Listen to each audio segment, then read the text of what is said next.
किसी ने बड़े कमाल की बात कही है कि कितना भी ज्ञानियों के साथ बैठ लीजिए, जीवन में तजुर्बा तो बेवकूफ बनने के बाद ही आता है।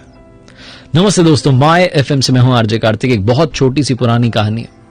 यमराज ने अपने देवदूत को भेजा धरती पर एक स्त्री की आत्मा लाने के लिए। देवदूत जब धरती पर आए तो देखते हैं कि वो महिला जिसकी मृत्यु हुई है उसकी 3 छोटी छोटी बच्चियां हैं, पति की पहले ही मौत हो चुकी है, परिवार में कोई संभालने वाला नहीं है। देवदूत का हृदय पिघल गया, वो लौट गए खाली हाथ और जाकर के यमराज से कहा कि क्षमा करना, मैं उस स्त्री की आत्मा को नहीं ला पाया। आप नहीं जानते नीचे क्या चल रहा है। 3 छोटी छोटी बच्चियां हैं, परिवार में कोई संभालने वाला नहीं, कैसे वो पलेंगी बढ़ेंगी, क्या होगा। उस स्त्री को थोड़ा और जीवन दान दीजिए, थोड़ा और जीने दीजिए, बच्चियां बड़ी हो जाएं तब उसकी आत्मा को बुला लेना। यमराज क्रोधित हो गए। उन्होंने कहा कि अच्छा, तुम उससे बड़े हो गए, समझदार हो गए, जो मृत्यु और जीवन को तय करता है। तुम्हें दंड भोगना होगा, तुम्हें सजा भोगनी होगी, तुम अब जाओगे धरती पर, और जब तक तुम्हें अपनी मूर्खता पर 3 बार हंसी ना आ जाए, अपनी बेवकूफी पर, तब तक तुम वापस इस लोक में नहीं आ सकते। देवदूत को मनुष्य बना करके उसी देश में एक शहर में फेंक दिया गया, फटेहाल, जहां उस स्त्री की आत्मा लेने के लिए देवदूत गया था। सर्दियों के दिन थे। एक जूता बनाने वाला कारीगर गांव से शहर में आया था अपने बच्चों के लिए गर्म कपड़े लेने के लिए। उसने देखा कि सड़क किनारे एक गरीब आदमी, उससे भी गरीब, पड़ा हुआ है, तो उसे दया आ गई। उसने अपने बच्चों के लिए कपड़े नहीं लिए, जो थोड़े बहुत पैसे बचा के लाया था, उस आदमी की मदद की जो देवदूत था। और जब बातचीत में पता चला कि रहने के लिए भी कुछ जगह नहीं है, खाने का ठिकाना नहीं है, तो उसे कहा चलो भाई मेरे साथ रहना। जूता बनाने वाला कारीगर देवदूत को अपने साथ ले जा रहा था और समझा रहा था कि देखो मेरी पत्नी गुस्सा करेगी, क्योंकि पत्नी ने पैसे दिए थे बच्चों के लिए कपड़े लाने के लिए, मैंने तुम्हें कपड़े दिला दिए, इसलिए जो भी बोले सुन लेना। जैसे ही उस जूते बनाने वाले कारीगर के घर पर पहुंचे, पत्नी ने देखा कि एक और आदमी ले आया और उसको कपड़े दिला दिए। जोर जोर से चिल्लाने लगी और देवदूत जोर जोर से हंसने लगा। तो उसने पूछा जूते बनाने वाले कारीगर ने कि भाई हंस क्यों रहे हो। उसने कहा अभी नहीं बताऊंगा, 3 बार हंस लूंगा तो बताऊंगा। देवदूत मन ही मन सोच रहा था कि कैसे मूर्ख लोग हैं, इनको समझ ही नहीं आ रहा, इनके घर में देवदूत आ गया है। ये अभी का सोच रहे हैं कि बच्चों के लिए कपड़े नहीं आए, इनका पूरा जीवन बदलने वाला है, घर में बहुत सारी दौलत आने वाली है। ये अभी का देख रहे हैं, इंसान वैसे भी दूर का कहां देख पाता है। कमाल ये हुआ कि वो जो जूते बनाने वाला कारीगर था, उसकी जगह देवदूत ने जूते बनाने शुरू किए और इतने अच्छे जूते बनने लगे कि पूरे देश भर से इनके पास ऑर्डर आने लगे। देखते देखते जूते बनाने वाला कारीगर अमीर हो गया, यहां तक कि उस देश के सम्राट के जूते भी इनके यहां बनने लगे।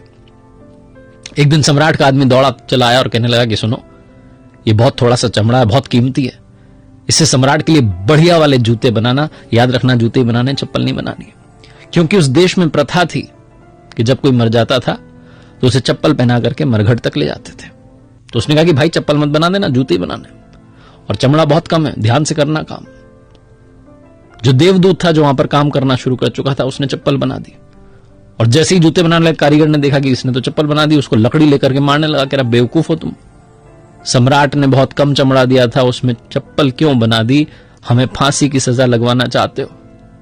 तभी सम्राट का आदमी दौड़ा चला आया और आकर के कहने लगा कि उस चमड़े से क्या किया, उससे चप्पल बनानी है, क्योंकि सम्राट की मृत्यु हो चुकी है, जूते मत बना देना। देवदूत फिर से हंसा। कारीगर ने फिर पूछा कि हंस क्यों रहे हो। उसने कहा अभी नहीं बता सकता, 3री बार हंसूंगा तो बताऊंगा। देवदूत को समझ में आ गया कि इंसान की नीति का किसे पता है। वो मांग रहे थे जूते, लेकिन थोड़ी देर बाद चप्पल की उन्हें आवश्यकता आन पड़ी। चाहिए चप्पल थी, मांग रहे थे जूते। एक और घटना घटी। एक दिन उनके वहां पर 3 लड़कियां आई, साथ में एक बूढ़ी महिला थी। देवदूत देखते ही पहचान गया कि वही बच्चियां हैं जिनकी मां को मैं छोड़ के चला गया था, उसकी आत्मा को।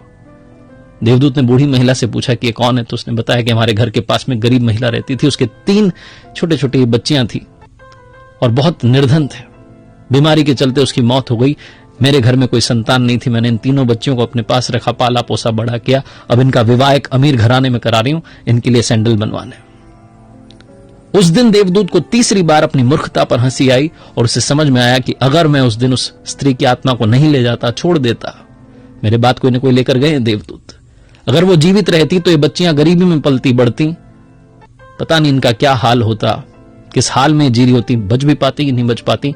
इस अमीर महिला के घर आ गई, अच्छे से पढ़ाई लिखाई की और आज इनका जीवन सुखद है, आगे बढ़ चुके हैं।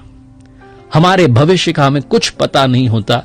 देवदूत जब 3 बार हंस लिया तो उसने सारी कहानी अपने जूते बनाने वाले कारीगर दोस्त को समझाई और कहा कि दोस्त, सौभाग्य दुर्भाग्य का खेल नहीं है, जिसने खेल रचा है सिर्फ वही जानता है कि किसका खेल है।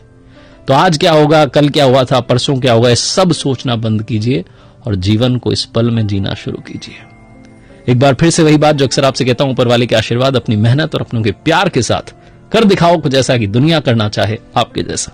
देखते रहिए हर सोमवार सुबह 9:30 बजे मेरे साथ एक नई कहानी। अगर आप कुछ अच्छा सुन रहे हैं तो माय एफएम सुन रहे हैं, चलो अच्छा सुनते हैं।